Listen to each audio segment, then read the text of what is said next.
Buenas tardes chicos, chicas, ¿cómo están? Qué gusto de saludarlos en este viernes. Hoy estamos a 18 de julio de 2025. Somos el Salón 107 del curso de Recursos Económicos de Centroamérica. Estamos en la Facultad de Ciencias Económicas de la Universidad de San Carlos de Guatemala.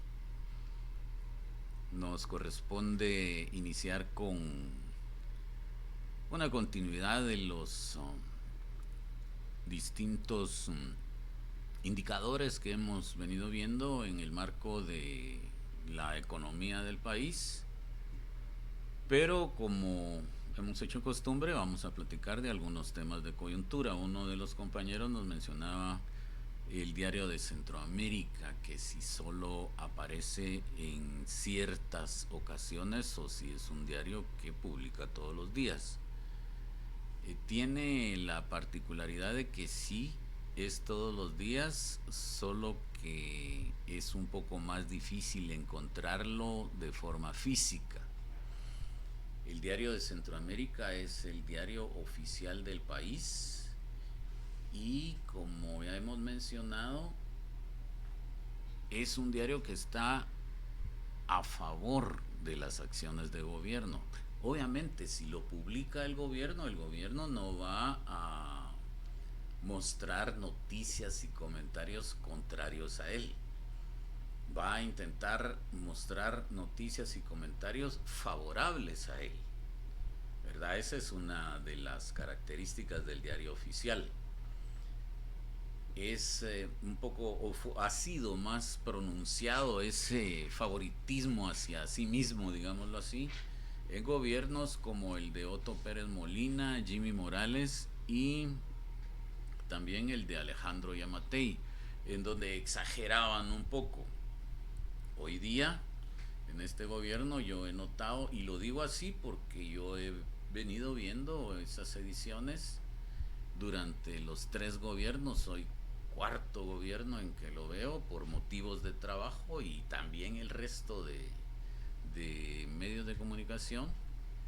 Y se nota, uno va notando, hay cierto nivel de más objetividad en el gobierno actual, porque las noticias que puedan no serles favorable o favorables al gobierno, en su contenido, en el texto, no señalan los puntos negativos al gobierno, pero al menos sí se publican, se toca el tema, por lo menos, ¿verdad? En tanto que en los gobiernos anteriores no se hacía eso. Yo siento que eso por lo menos le da un cierto toque de objetividad al asunto. Pero siempre va a ser igual. Ustedes vean las primeras planas, métanse al diario de Centroamérica, tiene un sitio web y tiene también redes sociales, igual cuentas en X, en Facebook, y van a destacar en los titulares, en la portada, cualquier cosa que haya hecho el gobierno, ¿verdad? Con letras grandes, y luego le dedican buenos espacios con mucha fotografía en el interior. A veces muy contrario a otros medios de comunicación. Dentro de la gama de medios de comunicación, como los enlaces que yo les envié, que constituyen enlaces para cuentas de Twitter de distintos medios de comunicación, yo les envié algunas que me recordé en ese momento. Vamos a encontrar medios que publican noticias, algunas con cierto nivel de objetividad, bastante nivel de objetividad, digamos, de los medios, y otros que todavía me falta a mí indagarles, algunos medios que sí son definitivamente en contra del gobierno. Y ahí va la crítica, la crítica y la crítica. TVGT Noticias, por ejemplo, es solo de echarle al gobierno tierra, pues, y va, y va, y va en las noticias. Tienen en su medio de comunicación que transmite entrevistas que solo van a tomar en cuenta a personas que critican al gobierno, y ahí va la crítica, la crítica y la crítica, y se dice que este medio es patrocinado por el partido Vamos, que es un partido de total o la máxima oposición que tiene el gobierno en el ámbito político. Hay otros que ahorita no se me vienen a la... El República, por ejemplo. República es otro medio de comunicación que es contrario al gobierno, pero tiene un poquitín como más de estilo y de tocar temas más serios, criticar al gobierno, pero sin exagerar. Y por aparte también en cuentas de redes sociales, principalmente la cuenta de Twitter o de X, como le queramos llamar, hay mensajes constantes de net center que se les dice, ustedes sabrán que es un net center mejor que yo, que critican cualquier mirada que haga el presidente, cualquier gesto que haga, le toman una fotografía y lo publican ya con, a veces hasta con insultos. Entonces ahí hay que tener cuidado, ¿verdad? Nosotros debemos de sí conocer todo lo que se está publicando y tratar de conocer también cuál es la realidad en el país. Por eso la lectura debe ser constante. Así nos vamos dando cuenta qué es lo real y qué es lo irreal. Y eso es interesante porque eso es importante en la formación de una persona que está estudiando, no digamos cualquier carrera, sino especialmente la carrera de ciencias económicas. Hoy, esta semana que termina, sí, durante toda la semana tuvo una crítica muy, muy, muy fuerte el gobierno a través del Ministerio de Finanzas y principalmente el ministro de Finanzas, Jonathan Mencos, por una colocación de bonos en el exterior que fue nada más y nada menos que una colocación de 1.500 millones de dólares. Ya platicaremos de eso, y si alguien tiene la curiosidad de preguntarlo, pues pregúntelo, pero siempre si lo preguntan me tendrán que decir qué piensan ustedes que es eso. Pero hubo una crítica tremenda, políticos reconocidos, inclusive analistas reconocidos han criticado eso.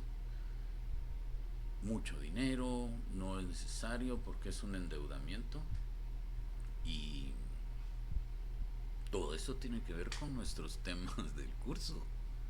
Si no, ¿para qué estamos aprendiendo? Pues solo aprender una teoría, eso no tiene sentido.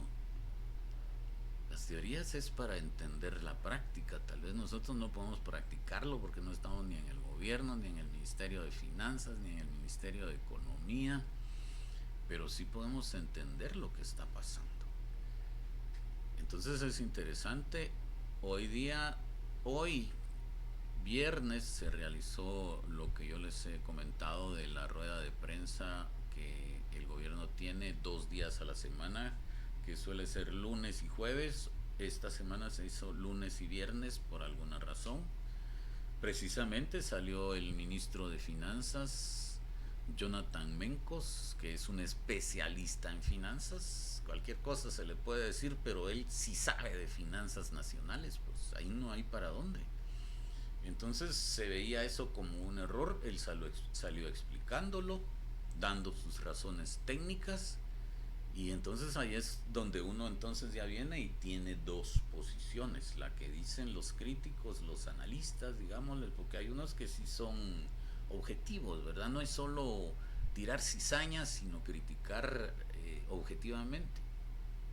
Y la defensa que hace de sus actos el gobierno de la República. Es muy interesante. Métanse. No sean apáticos en eso. Si solo van a querer la clase de la tarde sin darle a ustedes un matiz propio que los eleve del resto de personas, de la población, del resto de estudiantes, entonces pues vamos a seguir siendo estudiantes pasivos que al final de cuentas pasan los años, avanzan en la carrera y siguen sin entender lo que está sucediendo en el país. Ese es la insistencia, y va a seguir la insistencia porque yo si algo soy en esta vida es necio. Entonces es la recomendación, ¿verdad? Insisto, algún comentario, alguna pregunta adicional a la que Edgar Antonio, no sé si le contesté al final lo que me preguntaba Edgar Antonio antes de entrar en el aire, pero repito. Eh, sí, licenciado, pero bastante, respondió bastante bien a mi duda y realmente me parece bastante interesante todo eso, va. De mi parte, en lo personal, le digo, va, lo puedo decir en mis propias palabras, ¿va? Me está gustando los temas y todo, va, porque en clases, en semestre anterior, pues sí tiene razón, fue bastante metódico, va, fue algo así que no se miraba, este, como la coyuntura, va. Tal vez se hablaba de algunas cosas, pero no directamente de la actualidad, lo que está pasando, va. Entonces sí es importante y sí me está llamando bastante la atención, ¿verdad? Y gracias, licenciado. Muy bien. Si vemos un poquito, regresando al tema del Diario de Centroamérica, hay que ver la historia del Diario de Centroamérica. Yo no la tengo en mente ahorita, pero sí recuerdo que inicialmente, no puedo decir cuántos años tiene ya el Diario de Centroamérica, pero no nació este siglo ni el siglo pasado, sino el anterior. Y se llamaba El Guatemalteco.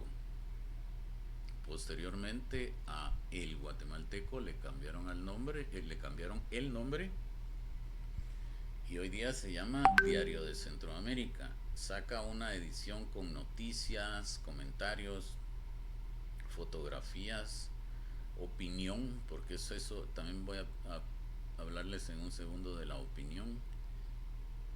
Y también trae una sección especial que es el diario de Centroamérica, sección legal, es como un apartado, eso también sale todos los días. ¿Qué hay en el diario de Centroamérica, sección legal? Pues están todos los acuerdos gubernativos que se publican, los acuerdos ministeriales, los decretos ministeriales, los decretos legislativos y también todo tipo de comunicación oficial que emiten las entidades del Estado. Ahí no es solo del gobierno, del Estado. Espero que sepan diferenciar bien entre Estado y gobierno. Y entonces para hacerla que entre en vigencia o que sea totalmente legal en el país, esos acuerdos o esas resoluciones o el tipo de documento que sea debe ser publicado en el diario oficial. De lo contrario no tiene vigencia, no sirve,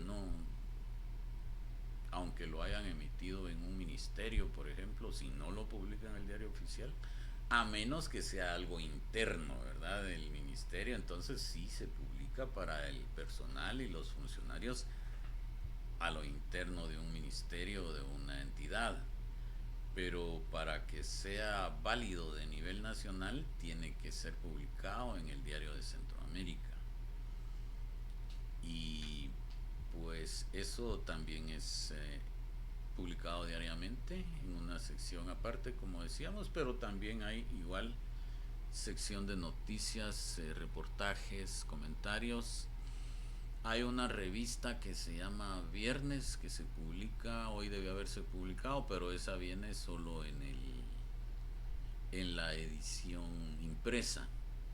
A mí ya no me ha llamado mucho la atención esa revista porque bajó de calidad desde que entró a la presidencia Alejandro Yamatei. Hoy sigue igual, le tiene sus artículos bonitos, interesantes de ciencia, cultura, algo así, pero tuvo una época muy buena. Me parece extraño, pero en la época de Jimmy Morales la revista Viernes fue muy buena. Y eso no tenía nada que ver con Jimmy Morales, sino posiblemente en quién dirigía el Diario de Centroamérica. Habían artículos interesantísimos, ciencia, literatura, costumbres muy, muy interesantes. Entonces las revistas también son muy bonitas, ¿verdad? O sea, uno tiene que entrarle a todo. Pero platiquemos, gastemos nosotros otro par de minutitos con relación a la opinión. Los diarios, no todos, pero algunos tienen una sección que se le llama opinión. Antes solía venir la opinión en el centro, en el medio, porque antes pues solo existían los diarios impresos, ¿verdad? Hoy día pues ya es diarios que vienen, a veces los puede conseguir uno el impreso en formato PDF, pero pues en el sitio web se publica y ahí ya no importa que esté en medio, adelante, atrás, sino que uno suelen poner pestañas, uno que sea, por ejemplo, nacionales, son las noticias nacionales, economía, las noticias relativas a economía, internacionales, y va a haber alguna sección de opinión. Prensa Libre tiene opinión. Si ustedes ingresan a Prensa Libre a su sitio web, tienen que tener una suscripción que es pagada. Sin embargo, a través de redes sociales como Twitter y como Facebook pueden ingresar y ver algunas noticias. La opinión creo que también la pueden ver. Pero hagamos de cuenta que ustedes ingresan a la sección de opinión y ahí vienen en cada día las personas que escriben en esa sección opinión. Cada uno de los artículos ahí publicados en esa sección de opinión se le llaman columnas. Y aparte hay un editorial. No todos los diarios tienen eso ya. Antes todos los diarios lo tenían, pero esto ha ido evolucionando y hay diarios que no. Entonces el editorial lo que hace es mostrar la posición o el pensamiento oficial del medio. O sea, si estamos hablando de Prensa Libre, así piensa Prensa Libre. Entonces dice ahí editorial y jamás dice quién lo escribió, aunque tal vez se sepa, pero nunca lo menciona. Dice editorial. Y entonces esa es la posición, la opinión, el pensamiento, lo que dice ese medio de comunicación, que puede hablar de cualquier tema, migraciones, economía, lo que sea. Pero la sección de opinión de columnistas, cada columnista opina lo que piensa, lo que él cree, lo que él decide, que así es como están las cosas. Y entonces eso no representa al medio, por eso ya se sabe que la opinión es, ya en las columnas de opinión sí aparece el nombre de quien escribe.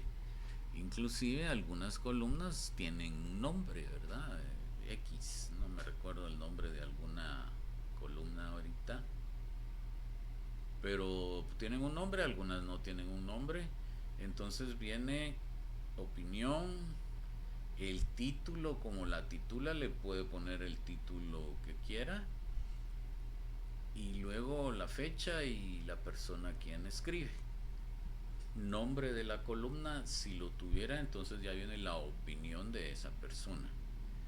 ¿Dónde encontramos opinión? En Prensa Libre, en La Hora. La Hora sí es un espacio totalmente gratuito, en donde ustedes pueden ver, hay muchas personas que escriben ahí opinión.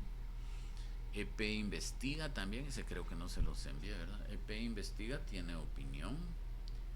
Y otro que tenga opinión, República tiene opinión. Y hay algunos otros. Plaza Pública tiene opinión. Bueno, eso es, ese entorno nosotros lo tenemos que conocer porque habla de nuestro país, dice cómo está nuestro país y vemos nosotros opinión de otras personas, cómo piensa tal persona. Puede ser que no esté de acuerdo con lo que nosotros pensamos, porque uno se va formando ya su propia opinión, ¿no? Y puede ser que sí, está uno de acuerdo con lo que dice esta persona que está escribiendo. Entonces eso también hay que leerlo, e irse uno acostumbrando. A veces dice uno, qué larga está esta columna, esto no lo leo. Hay que leerlas, ahí poco a poco. Pero hay que leerlas porque al otro día van a haber otras, y al siguiente otras y otras y otras. Y hay unas que son muy interesantes, ¿verdad? Hay personas que escriben muy bien, hay personas que escriben en contra del gobierno, hay personas que escriben a favor del gobierno. Y hay personas que escriben con una posición de pensamiento de izquierda y hay personas que escriben con una posición de pensamiento de derecha. Ahí también uno tiene que ir viendo qué onda, pues a qué forma del pensar corresponde. Entonces con todo eso va aprendiendo uno mucho, chicos. No lo desperdicien. Pues. Yo les estoy diciendo que es gratuito. Solo prensa libre, pues quien tenga pisto y lo quiera tener así en acceso a PDF, que inclusive es un poco más caro, o acceso al menos al sitio web, pues tiene que pagar. Y si quiere la versión impresa, un poquito más. Y si quiere el PDF diario, un poquito más. Pero a través de redes sociales no hay problema, ¿verdad? Ahí se va, aunque sea así todo desmenuzado, pero se va encontrando algo. Muy bien, ahí estamos. Buenas tardes, dice, solo una consulta, ¿la clase de recursos tiene libro? Um, sí tiene libro, sí tiene libro.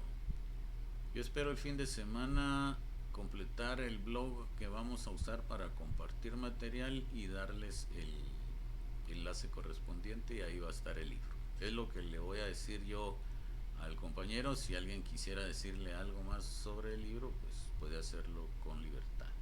El compañero se llama Josué David López Barrientos. Bueno, entonces ahí estamos, ¿verdad, chicos? Vamos a entrar a la clase, a menos que haya algún comentario por ahí.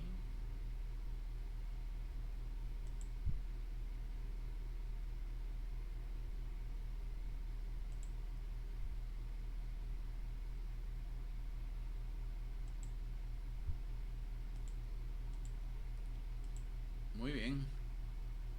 Entonces tenemos ahí la diapositiva con la que nos quedamos el último día. El tema es inflación, y esto lo vamos a retomar un poco en la unidad 3, pero yo explico algo por aquello de que pueda venir en su primer parcial algún tema de estos. La inflación es otro de los grandes agregados económicos que hemos visto que estudia la macroeconomía. Es muy importante, todo el mundo está pendiente en todos los países cómo anda la inflación. ¿Por qué es importante la inflación? Es importante porque el nivel de inflación refleja el nivel de precios que sucede en el país, que se tiene en el país. No solo el precio de la papa, no solo el precio de esto, del tomate, no, el precio los precios en general, a eso se le llama inflación. Entonces la inflación generalmente va subiendo, puede bajar un poco y luego vuelve a subir, pero tiene un comportamiento. Guatemala ahí sí que en muchísimos años ha mostrado una estabilidad de precios bastante considerable. De hecho es reconocida internacionalmente. Las agencias calificadoras internacionales y las entidades financieras internacionales han reconocido eso. Su inflación no se va hasta arriba como sucede en otros países, ¿verdad? Países de Sudamérica, el propio México y otros tienen inflaciones muy altas. Entonces, solo como para decir qué es la inflación, para entenderla así fácilmente, digamos que inflación es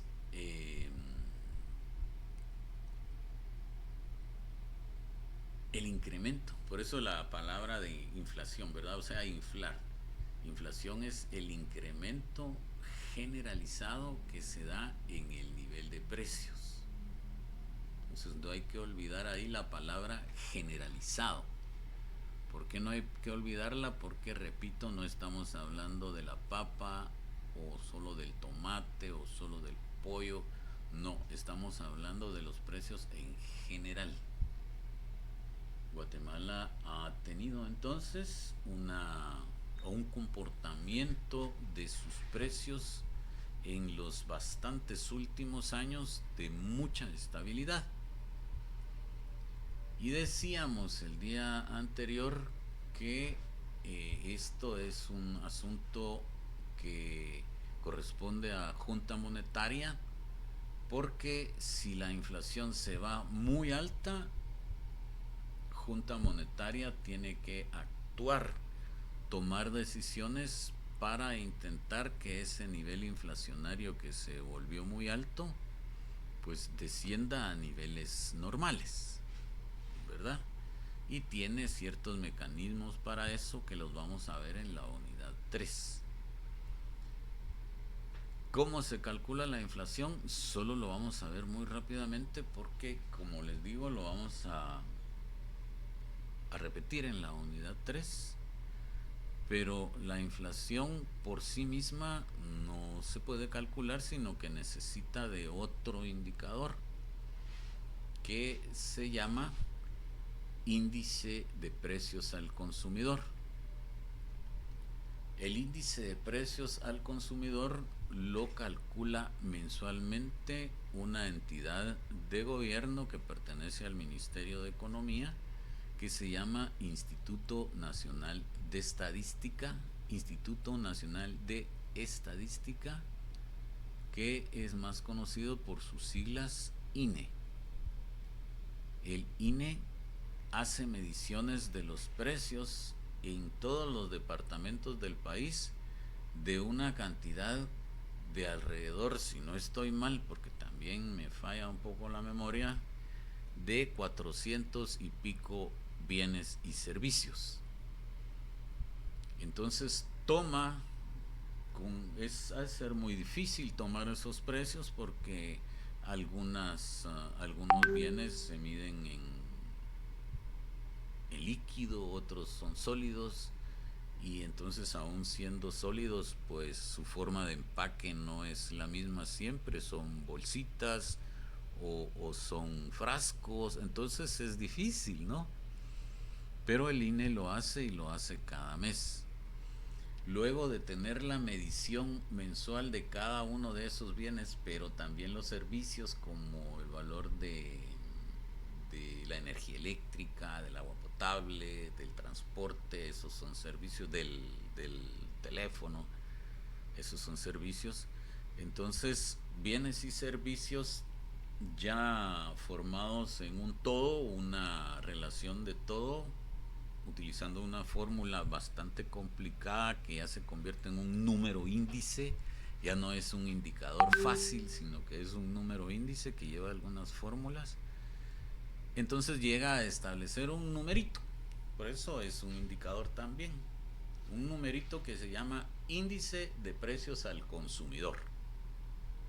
Entonces ese numerito cambia cada mes y generalmente cada mes sube. Es raro cuando el índice de precios al consumidor no sube.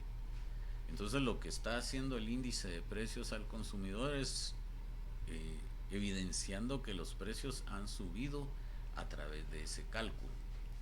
La diferencia entre un mes y el mes anterior en porcentaje es lo que se llama inflación. La diferencia en cada mes, el mes actual menos el mes anterior, medido en porcentaje, es lo que se llama inflación. Y mencionamos el día anterior 3 tipos de inflación, además de otros que puedan haber. La inflación intermensual, que es estimar cuánto ha subido los precios de un mes cualquiera con el mes anterior. Eso se le llama intermensual. La otra es la inflación acumulada, que es calcular cuánto han subido los precios del mes que se trate con respecto al último mes del año anterior, o sea, al último día del año anterior, 31 de diciembre, ¿verdad? Entonces eso nos da inflación acumulada. Y la otra, que se llama inflación interanual, pero más conocida como ritmo inflacionario, como está en la diapositiva. Esta pues se calcula estimando cuánto han crecido los precios del mes que se trate o el mes actual con relación al mismo mes del año anterior. Esas son las tres formas que más se calculan, y la que más se conoce, la que más se usa, es la que se llama ritmo inflacionario, y es con la que se hacen estimaciones entre países. Vemos ahí. Perdone, el último que dijo, la acumulada es el mes actual con No, el no, no, último no, mes no, del no, año no, no, anterior. no, no, no. Mire, pues es que dijimos tres formas. Ahorita ya me dijo lo Ajá. último, después me dijo acumulada. Hay tres: mensual, Sí, tomando acumulada nota. y ritmo inflacionario. La mensual, ¿cómo es? A ver, alguien que nos ayude. Intermensual. Yo lo apunté, es un mes, es relacionado con el índice de un mes con el mes anterior. Así es. Acumulada. El mes que actual con el último mes del año anterior. Así es. Al 31 de diciembre del año anterior. Y el ritmo inflacionario. ¿Alguien lo tiene por ahí? ¿Lo tiene? Dígalo, Edgar Antonio. Es precisamente con eso es la duda, lo único que no, Ok, ajá, la duda que me pero falta. no es la acumulada entonces, sino el ritmo inflacionario. Ritmo inflacionario es cuánto han variado los precios del mes actual o el mes que se trate con el mismo mes, pero del año anterior. Eso. Y es la más utilizada, decíamos. Entonces, nosotros vemos por ahí en la gráfica la variación o el movimiento que ha tenido el ritmo inflacionario en Guatemala desde enero de 2014 hasta diciembre de 2026. Ya eso que está al lado derecho con colorcito verde, pues son estimaciones o proyecciones. Tenemos ahí hasta julio de 2025, dice, pero esa ya es una proyección. 1.69, yo creo que junio de 2025, que ahí no aparece por cuestiones de espacio, está en 1.79. Entonces eso significa que los precios del mes de junio, ahí no aparece, pero junio de 2025 está en 1.79. Eso quiere decir que los precios de junio de 2025 han subido el 1.79% comparados con junio de 2024. Ese es todo el asunto. O sea, el índice de precios al consumidor de junio de 2025 se ha incrementado 1.79% comparado con el índice de precios al consumidor de junio de 2024. Eso es, por ahí tendríamos una explicación muy resumida de lo que es el ritmo inflacionario y la inflación en general. La gráfica muestra ahí tres líneas horizontales. Las punteadas, que hay una arriba y otra abajo, significan el techo, o sea, lo más alto que se cree que va a llegar, y el piso, o sea, lo más bajo que se cree que va a llegar. Están entre 3 y 5. A eso le vamos a llamar meta inflacionaria, que la calcula, la estima, la define la Junta Monetaria a inicios de cada año.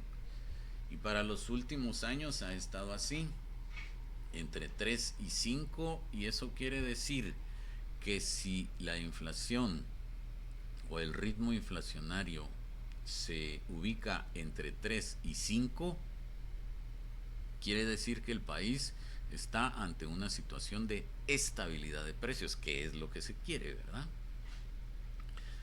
Sin embargo, en los últimos meses de este año hemos encontrado que ese ritmo inflacionario está por debajo del piso.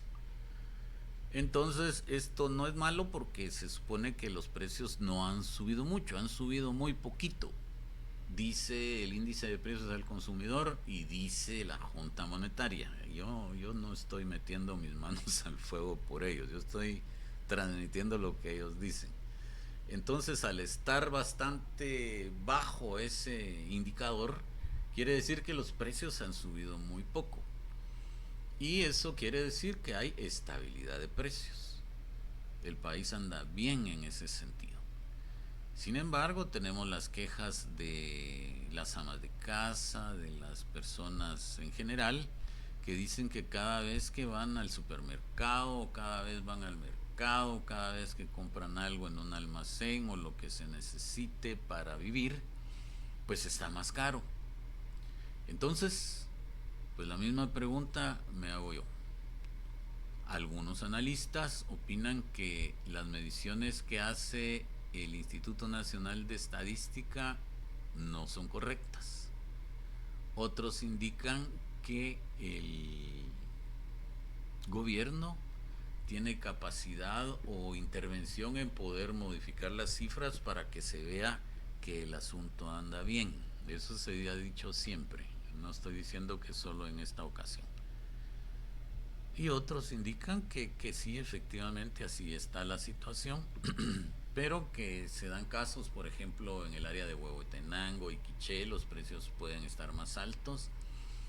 En el área de Zacapa, Chiquimula, ahí puedan estar más bajos y que pues cada región del país pueda tener precios distintos, ¿verdad? No necesariamente los mismos precios que hay en Huehue los van a ver en Zacapa, por decirlo de esa forma. Entonces se calcula también por regiones del país y también se saca un nivel nacional que es el 1.79 que yo les menciono, que ese sería el indicador que constituye aquel de los grandes agregados económicos y que para nosotros en esta unidad se llama inflación. ¿Alguna pregunta o comentario sobre esto?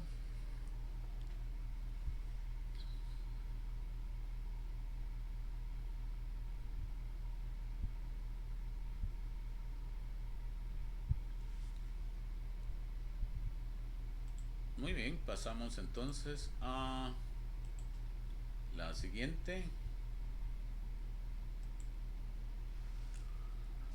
El otro, si el anterior, lo que corresponde a la inflación, correspondía a la política monetaria, este que se llama tipo de cambio corresponde a la política cambiaria. Ahí decíamos distintas políticas económicas o una política económica que se subdivide en distintas políticas. Política monetaria, política cambiaria, política crediticia, política de inversión, política comercial, todos esos son elementos que corresponden a una política económica en general que implementa un gobierno. Vamos a leer lo que ahí dice. Dice, ¿qué es una divisa? Pues es cualquier moneda extranjera. A cualquier moneda extranjera le podemos llamar divisa. La tasa o tipo de cambio entre dos divisas es la tasa o relación de proporción que existe entre el valor de una y la otra. Dicha tasa es un indicador que expresa cuántas unidades de una divisa se necesitan para obtener una unidad de la otra. Y para esto creo que lo que más se nos viene a la mente es cómo anda el quetzal frente al dólar, ¿verdad? El dólar para nosotros es una divisa, para los gringos el quetzal es una divisa, y para cualquiera que no sea de Guatemala, o sea, una divisa es una moneda extranjera.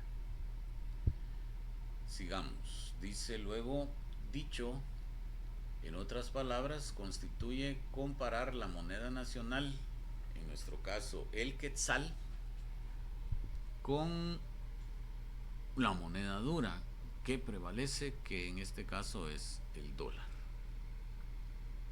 Que se incremente el tipo de cambio favorece a los exportadores y a quienes reciben remesas familiares del exterior, porque obtendrán más quetzales por los dólares que vendan. O sea, el dólar puede estar a 7.70 hoy, pero mañana va a estar a 7.80, 7.90. ¿A quién beneficia?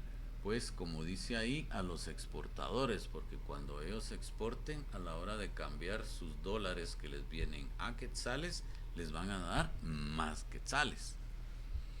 Igual a quienes reciben remesas familiares, pues mientras más alto esté ese tipo de cambio, por ejemplo, hoy estaba, decíamos, a 7.70 y mañana estaba a 7.90, pues van a recibir más quetzales cuando los vayan a cambiar o cuando cobren esa remesa en el banco, ¿verdad? Que es como más comúnmente se hace. Pero por aparte, o en lo contrario, que baje el tipo de cambio favorece a los importadores, porque deberán pagar menos quetzales por los bienes que traigan al país. Los importadores no pueden pagar lo que importen, los bienes que importen no los pueden pagar en quetzales. Entonces tienen que comprar dólares. Van al banco y están a 7.70, dicen mejor no, me voy a esperar para mañana, y se van al banco mañana y lo encuentran a 7.90, pues van a tener que pagar más. Entonces le fue mal. Dice ahí entonces que el tipo de cambio baje favorece a los importadores porque deberán pagar menos quetzales por los bienes que traigan al país. Entonces los importadores van a preferir, digámoslo así, que el tipo de cambio en vez de subir baje. Entonces ahí hay un juego que a unos les conviene una cosa y a otros les conviene otra. Y ahí se encuentra tal vez alguna discrepancia en las políticas nacionales económicas entre, por ejemplo, si hablamos de los círculos poderosos del país, entre la Cámara de Industria y la Cámara de Comercio. La Cámara de Industria vamos a encontrar los exportadores y en la Cámara de Comercio vamos a encontrar los importadores. A pesar de que ellos son pues sector privado, pues en ese sentido puedan y mantienen a veces algunas discrepancias. Luego dice, el Banco de Guatemala aplica un mecanismo que se activa automáticamente cuando el dólar sube mucho su valor frente al quetzal. En ese caso, le vende dólares a los bancos para aumentar la oferta y el tipo de cambio se estabiliza. O sea, ya sea sube o baje, hay una fórmula, no le digamos fórmula, sino un mecanismo que entra de automático a funcionar en que le indica al Banco de Guatemala compra dólares o vende dólares, según sea el caso, y con esto busca el Banco de Guatemala que la moneda se estabilice. Derivado de eso, pues Guatemala ha mantenido un tipo de cambio bastante estable también, es otro de los indicadores que caracteriza a una economía estable de Guatemala. Hemos visto, fíjense que vamos viendo ya tres, hemos visto que el Producto Interno Bruto en su movimiento de crecimiento ha sido, si no alto, pues más o menos constante de Guatemala. Por ahí tenía yo una noticia de hoy que ya no les pude enviar, en donde hacen una comparación entre Guatemala y Chile. Entonces sacaron un promedio de crecimiento de los últimos no sé cuántos años, pero bastantes años. Unos expertos del Banco Mundial, creo que es, un chileno precisamente, hizo la comparación del crecimiento económico de Guatemala frente al crecimiento económico de Chile, que Chile es un país que ya se considera a nivel de los desarrollados. Entonces resulta que el promedio de crecimiento de Guatemala ha sido de 3.5%, en tanto que el de Chile ha sido de 2.1 o algo así. Y esto pues marca entonces un comportamiento aceptable, positivo para la macroeconomía guatemalteca.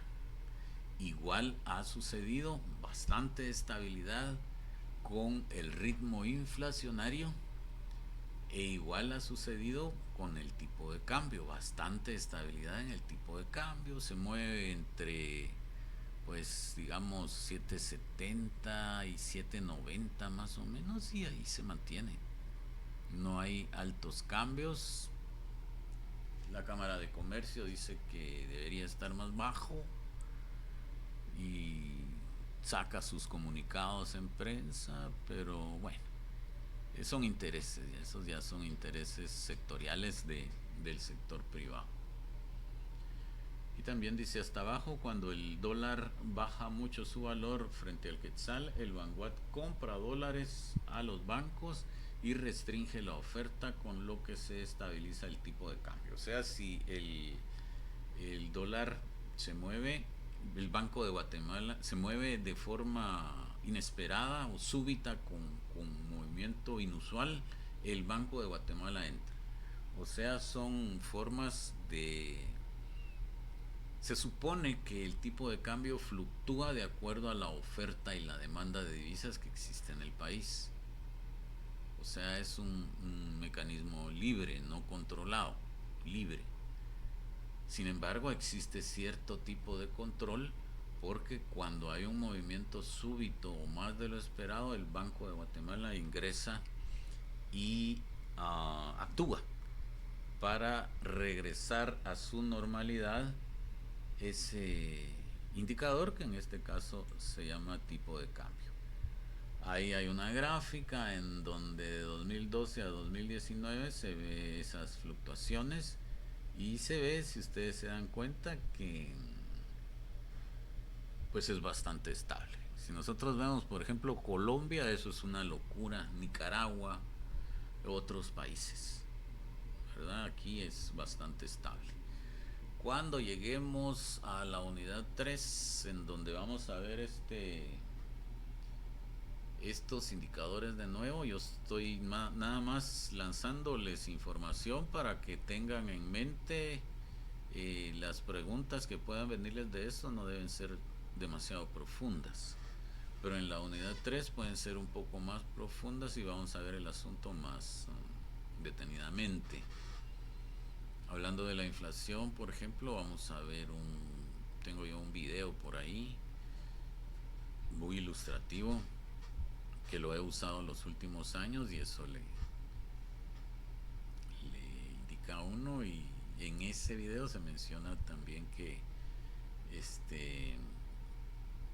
tanto la inflación como el tipo de cambio en países como Colombia han sido muy, pero muy inestables durante largos periodos de tiempo.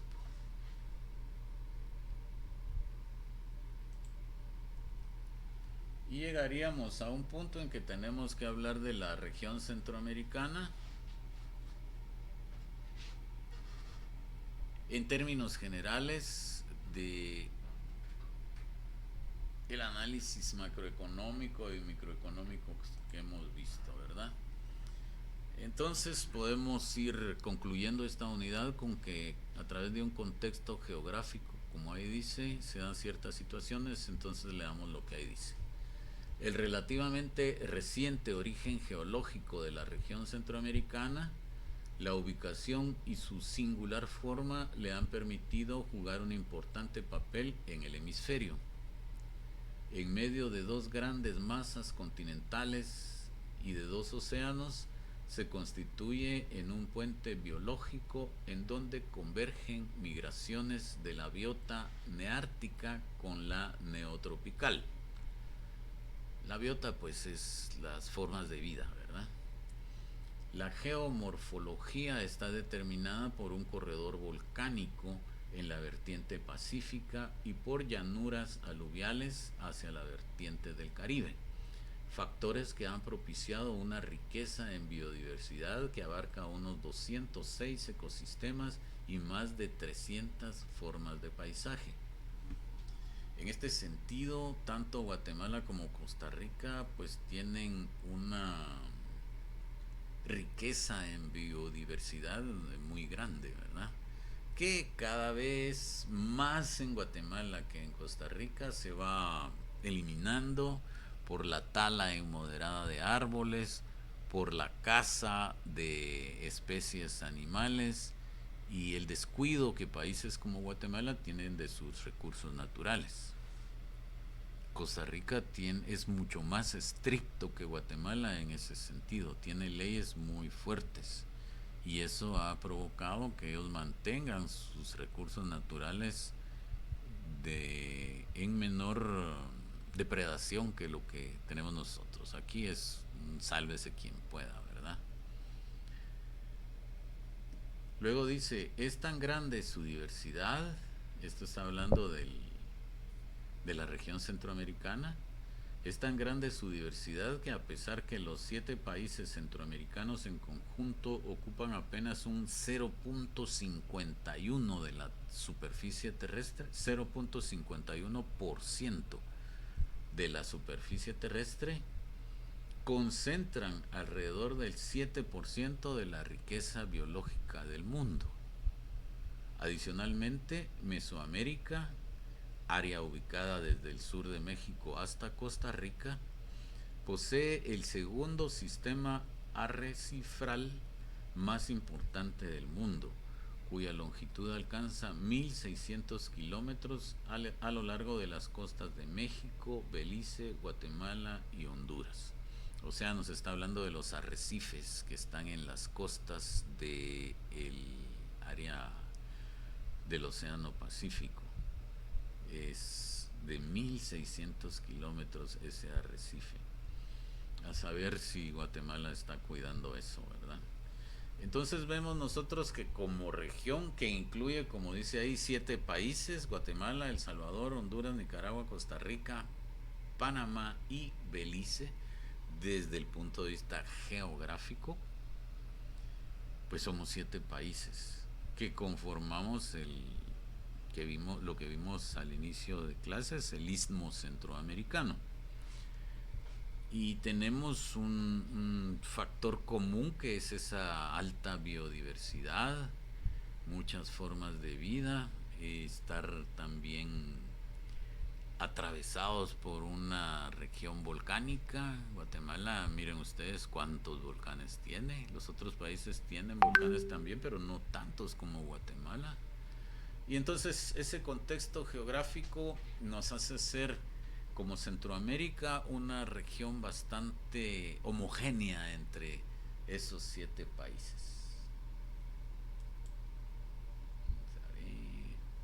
Contexto político. La política de Centroamérica en las últimas 2 décadas se ha caracterizado por ser conservadora y ligada al movimiento económico neoliberal que presiona por un mercado cada vez más libre y un Estado cada vez más chico. Al analizar que el resultado de este movimiento económico no ha rendido lo esperado y que más bien se ha incrementado la desigualdad social, ha ocurrido un cambio en la región en cuanto a las visiones política y económica. En Centroamérica, los sistemas políticos de la región son democracias electorales y durante la última década se ha acentuado una vulnerabilidad de la independencia de los poderes del Estado. La vivencia actual es parte de la debilidad de la gobernabilidad e institucionalidad de los estados y de la marcada inestabilidad político-institucional de la región. Explicando un poquito este tema, pues solo moví para ver qué venía. Pero regresando al contexto político, ahí no somos tan homogéneos como si lo mencionamos en el tema de la biodiversidad, por ejemplo, ¿verdad? Y la historia también tenemos una historia común, pero en lo político somos un tanto diferentes. Vemos nosotros que en tan pequeño espacio que es Centroamérica hay gobiernos tan distintos el uno del otro, ¿verdad? El gobierno de Guatemala es totalmente distinto al de El Salvador. En El Salvador tenemos un presidente que manda, que decide y que hace lo que le da la gana. Domina a las otras instituciones del Estado. Por ejemplo, al Congreso de la República lo domina Bukele. A las Cortes de Justicia las domina Bukele. Y a otras instancias estatales las domina Bukele. En Guatemala no. El gobierno de la República, o sea, Bernardo Arévalo, no domina a las Cortes de Justicia, no domina a la Corte de Constitucionalidad, no domina al Ministerio Público, no domina al Congreso de la República. Es bastante distinto. Y si nosotros vemos Nicaragua, ese dominio personal es aún mayor. Daniel Ortega domina más todo y prácticamente hace lo que se le da la gana. Vemos Honduras, en donde han habido también vaivenes y desórdenes políticos, pero mantiene, creo yo, ahorita mayor estabilidad que la que tenía antes con la presidenta Xiomara Castro. Y entre Honduras y Guatemala pues más o menos habría algo similar, aunque Xiomara Castro sí domina un poco más sus instituciones que lo puede hacer Bernardo Arévalo en Guatemala. Y por otro lado está Costa Rica. Costa Rica pues con el gobierno de Rodrigo Chávez se mantiene tal vez con el mayor grado de estabilidad y de gobernabilidad que se pueda tener en un país centroamericano.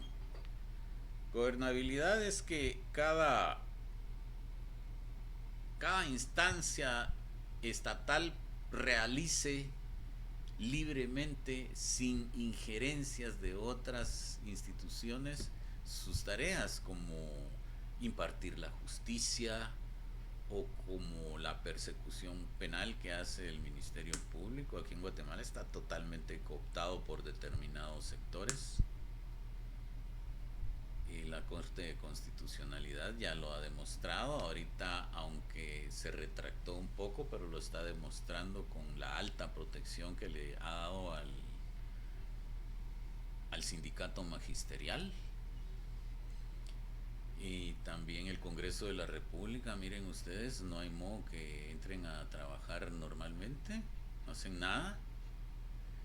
Y bueno, no hay gobernabilidad, y ese es uno de los factores que caracterizan en la actualidad a Guatemala. El gobierno está solo, el gobierno de la República. En países como Costa Rica esto es muy diferente, el asunto está más balanceado. Y Costa Rica ha sido famoso por eso. Sin embargo, hoy día también ya está cayendo un poco en esa ingobernabilidad. El presidente Rodrigo Chávez está ahora acusado de corrupción. Si es o no es cierto, pues nadie sabe, ellos sabrán. Pero también está siendo víctima ese país, que antes no lo era, de la incursión fuerte, pero fuerte del narcotráfico. En Guatemala eso ya está, todos lo sabemos, en el área de Huehuetenango, San Marcos, por ahí sabemos que eso está cundido de narcotráfico, y no solo ahí, sino en el resto del país, pero ahí es más. Costa Rica no era así, pero ahora ya está cayendo también porque pues el narcotráfico es muy poderoso, muy fuerte y los gobiernos no pueden con él, entonces se tienen que alinear. Total, en el ámbito político se pensaría en algo que es pues similar en los países, pero no es así. Opciones neoliberales, que sería como un capitalismo bastante fuerte, digamos, no en Nicaragua por lo menos no se muestra, y un mercado libre que quisieran todos los países hoy día está tomando eso de mercado libre, hoy día está tomando una idea distinta porque con las decisiones que está tomando alguien que no se esperaba sobre ese tema, que siempre promulgó por ese mercado libre, pero Estados Unidos con las decisiones de Donald Trump, más que un mercado libre, está optando por lo contrario. ¿Qué es un mercado libre? Un mercado que funcione solo, sin intervención estatal. Pero ¿qué está haciendo Donald Trump? Está interviniendo, está metiéndose en los aranceles de todos los países, para todos los países. Eso no es mercado libre, es lo contrario. Entonces el mundo está cambiando un poco, ¿verdad? Y vamos a ver qué más tenemos por aquí. Un contexto comercial, dice: los países centroamericanos iniciaron el proceso formal de integración económica en diciembre de 1960 con la firma del Tratado General de Integración Económica Centroamericana por parte de El Salvador, Guatemala, Honduras y Nicaragua, al que se unió Costa Rica en 1962.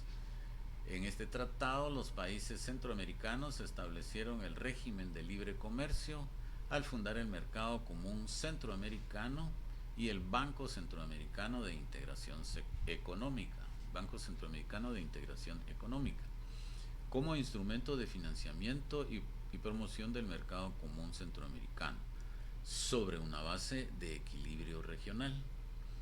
El objetivo de integración era impulsar el comercio y la industrialización subregional por medio de la expansión de sus mercados nacionales. Asimismo, entre los países miembros se suscribieron convenios para el establecimiento de la unión aduanera, como fue el caso del convenio entre El Salvador y Guatemala. La apertura externa de los países de la región ha ido de la mano con la firma de tratados de libre comercio, cuyo principal objetivo es facilitar el acceso a mercados específicos y la atracción de inversión extranjera directa.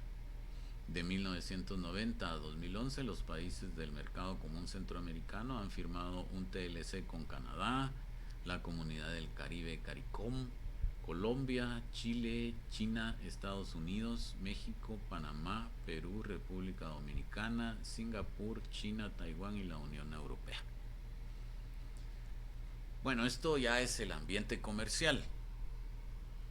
En ese sentido, lo que aquí nos menciona es que pues se ha propugnado también por el libre comercio que decíamos, pero hoy día esto se está desvirtuando por lo que está haciendo Estados Unidos, y eso ya no está mencionado aquí. Centroamérica inició con el tratado, con el Mercado Común Centroamericano allá por los años 60.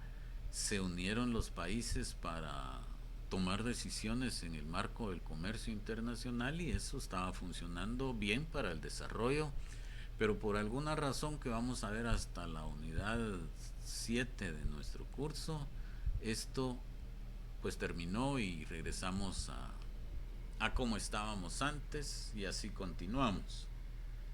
Y también en el ámbito de ese comercio exterior o una política comercial, pues se han negociado tratados de libre comercio con otros países, ya no solo como Guatemala con Estados Unidos, sino que de hecho no existe un tratado solo de Guatemala con Estados Unidos, sino que es de Centroamérica con Estados Unidos, Centroamérica con Unión Europea, ¿verdad? Entonces ahí actuaron los países en conjunto. El problema con el Tratado de Libre Comercio con Estados Unidos es que a Donald Trump le valió madre, como ya lo platicamos una vez, y lo tiró a la basura porque le impuso aranceles de 10% a los países de Centroamérica. Y ahí va y punto. Y luego está esa política que la negociación que se está tratando de hacer para que bajen ese 10% o lo desaparezcan, pero como las negociaciones se declararon en reserva o en confidencialidad, pues ya nadie va a saber qué pasó con eso. Sin embargo, si hay otros tratados de libre comercio. Con Canadá no está Guatemala. Otros países como Costa Rica sí lo tienen. Con Canadá, Guatemala está pendiente de darle seguimiento para que eso se logre. Con CARICOM sí se tiene, con Colombia sí se tiene, con Chile, con China, Guatemala no lo tiene. Costa Rica creo que sí. El Salvador creo que sí. Guatemala lo tiene con Taiwán, o digámosle China-Taiwán, pero China popular no. Los Estados Unidos ya lo mencionamos, con México sí tenemos a nivel centroamericano, con Panamá, con Perú, que a Guatemala le ha costado un poco el de Perú, pero ya va caminando. Con República Dominicana se tiene, y con otros países, bueno, aquí se menciona China, Taiwán, Singapur y la Unión Europea, que es un conjunto de países, los principales países de Europa, ¿verdad? Ahí sí está funcionando bien ese que ya no se le dice tratado de libre comercio, sino acuerdo comercial. Y así es como se ha manejado el tema del comercio. Pues ahí hay un esquema mundial de con quién se relaciona principalmente en el ámbito del comercio Centroamérica. Esta es una visión centroamericana, este último punto. Y ahí terminamos la primera unidad, chicos. Tenemos un minuto, si hay alguna pregunta o comentario.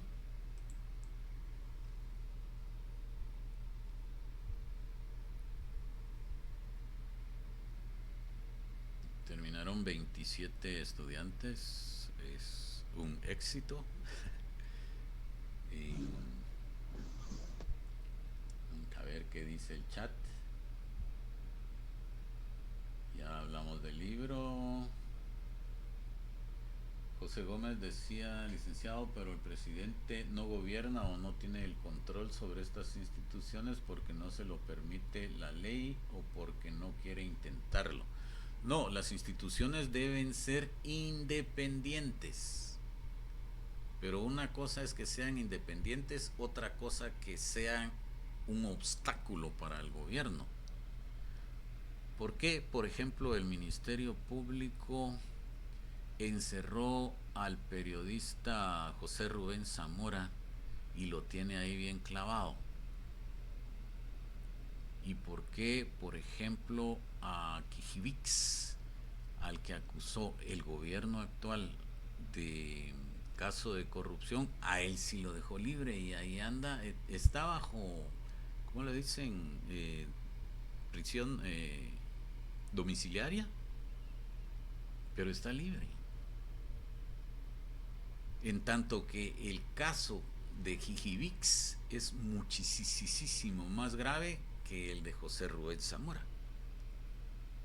Entonces ahí hay una injerencia en cuanto a esa ingobernabilidad y el hecho de que las instituciones como el Ministerio Público está cooptada. No es que el gobierno de Guatemala tenga opción a mandar sobre ellos. Deben ser libres. Igual la Corte de Constitucionalidad, pero se nota a través del tiempo, a través de lo que uno va viendo en las noticias, que la Corte de Constitucionalidad favorece a ciertos grupos y desfavorece al gobierno actual. De hecho, para decirlo claro y pelado, el grupo del partido Vamos creyó que iba a ganar las elecciones en 2023 y que iba a seguir gobernando. Obviamente ya no Alejandro Yamatei, pero sí Manuel Conde Orellana. Pero no fue así. Y de ahí viene todo ese tsunami de actuaciones que no lo dejan gobernar. Ese grupo oscuro tiene dominados a los poderes del Estado y solo tiene ya prácticamente en contra al gobierno de la República, porque ganó las elecciones y que se tuvieron que defender con mucha fuerza, ¿verdad? Por ahí anda el asunto. Pero sí, como bien lo menciona José Gómez, eh, no es que no quiera intentarlo, sino que no le permiten que sus acciones funcionen dentro de la organización estatal. Cualquier cosa que presente ante un juzgado o ante la Corte de Constitucionalidad, pues lo más probable es que no vaya a funcionar. Muy bien, estamos ahí, chicos, son exactamente las 19 horas. Espero que les haya gustado la clase, que lleven nuevo conocimiento para su haber y cultura general, y esperemos entonces vernos el próximo día. Yo al momento no tengo idea si nos toca virtual o presencial, entonces mientras eso se define, pues quedemos en que de alguna manera estamos en clase el próximo lunes. Les agradezco su atención y mientras llega el siguiente día de clases, que tengan un buen fin de semana y que la pasen ustedes muy bien. Buenas noches. Igualmente.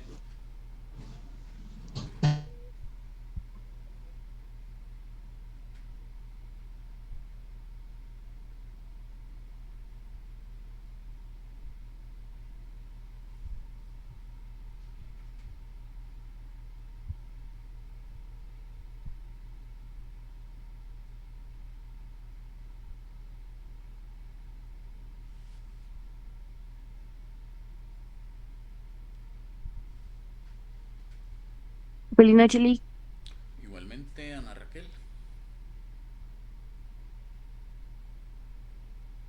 Feliz noche, licenciado. Igualmente, feliz noche.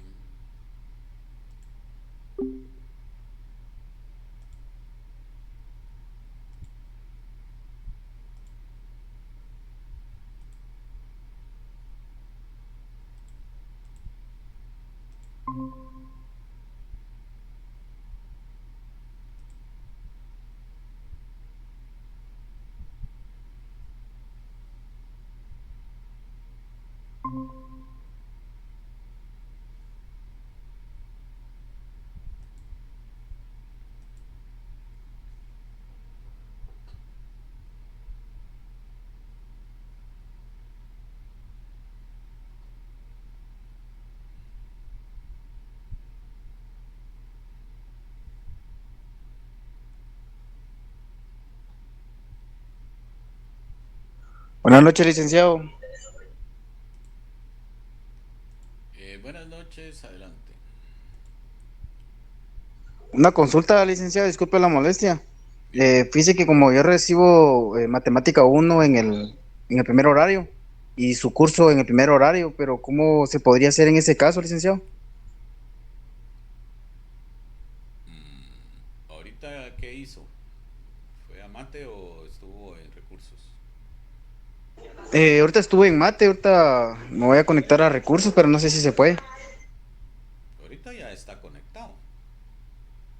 Sí, pero logré escuchar cuando usted dijo que ya había terminado la clase, pero no sé si va a dar otra todavía. Ah, bien, ahorita empieza la otra clase. Sí me puedo quedar, ¿verdad? Sí, sí, sí, sí se puede quedar, aunque Gracias. ahorita yo no sé si estoy en el